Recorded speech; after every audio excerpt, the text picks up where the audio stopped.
Hi అండి, అందరూ ఎలా ఉన్నారు? బాగున్నారా? ఏంటి గిన్నెతో పచ్చడి తెచ్చింది, 2 బీరకాయలు తెచ్చింది, ఊపుతుంది చూపిస్తుంది అనుకుంటున్నారా? ఏం లేదండి, మీరు బీరకాయతో కర్రీ చేసుకుని తొక్కలు పక్కన పడేస్తున్నారా? అలా అయితే మీరు పప్పులో కాలేసినట్టే అండి. బీరకాయతో కర్రీ చేసుకున్న తర్వాత తొక్కల్ని కూడా పచ్చడి చేసుకోవచ్చు మనం.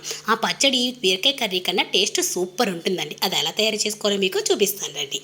బీరకాయని నీట్గా కడిగేసుకొని తొక్కల్ని చెక్కేసుకోవాలి. ఆ తొక్కల్ని చిన్న చిన్న ముక్కలుగా కట్ చేసుకొని ఒక గిన్నెలో వేసుకొని పెట్టుకోవాలి. తర్వాత దీనిలోకి మనం ఎండుమిర్చి, కరివేపాకు, మినప్పప్పు, పచ్చిశనగపప్పు, జీలకర్ర, వెల్లుల్లిపాయలు, చింతపండు అండ్ పల్లీలు కూడా తీసుకోవాలి. నేను ఇక్కడ సపరేట్ చేస్తున్నాను కొన్ని పోపులు ఇవి, ఎందుకంటే పచ్చడి చట్నీ కంప్లీట్ అయిపోయిన తర్వాత దానికి పోపు పెట్టడానికి కూడా మనకి పోపులు కావాలి కదా, అందుకే సపరేట్ చేశాను.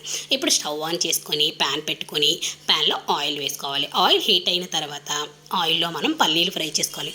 మనం బీరకాయ కర్రీ కన్నా పచ్చడి అయితే చాలా అంటే చాలా బాగుంటుందండి. కర్రీ అంటే ఇష్టం లేని వాళ్ళు కూడా ఈ పచ్చడిని చాలా బాగా ఇష్టంగా తింటారు, లొట్టలు వేసుకుంటూ మరీ తింటారు. ఇప్పుడు ఆయిల్ హీట్ అయిన తర్వాత పల్లీలు మనం ఫ్రై చేసుకోవాలి. పల్లీలు అనేవి ఇలాగ పొట్టు ఇలా పక్కకు వచ్చేటట్టు కొంచెం విడిచినట్టు అయ్యాయి కదా, ఇలా ఫ్రై అయిపోతే సరిపోతుంది. ఇప్పుడు పల్లీలు తీసేసుకొని మరి అదే ప్యాన్లో ఎండుమిర్చి ఫ్రై చేసుకోవాలి. ఎండుమిర్చి కొంచెం వేగిన తర్వాత మనం ముందుగా తీసి పెట్టుకున్న పోపు దినుసులు ఉన్నాయి కదా, కరివేపాకు, జీలకర్ర, మినపప్పు, శనగపప్పు వేసుకొని ఫ్రై చేసుకోవాలి. ఇవి కూడా ఫ్రై అయిపోయి ఇవి తీసి పక్కన పెట్టుకున్న తర్వాత బీరకాయ తొక్కలు ఉన్నాయి కదా, ఆ తొక్కల్ని ఫ్రై చేసుకోవాలి. ఈ బీరకాయ తొక్కల్ని కొంచెం కలర్ చేంజ్ అయ్యేంత వరకు ఫ్రై చేసుకుంటే సరిపోద్ది.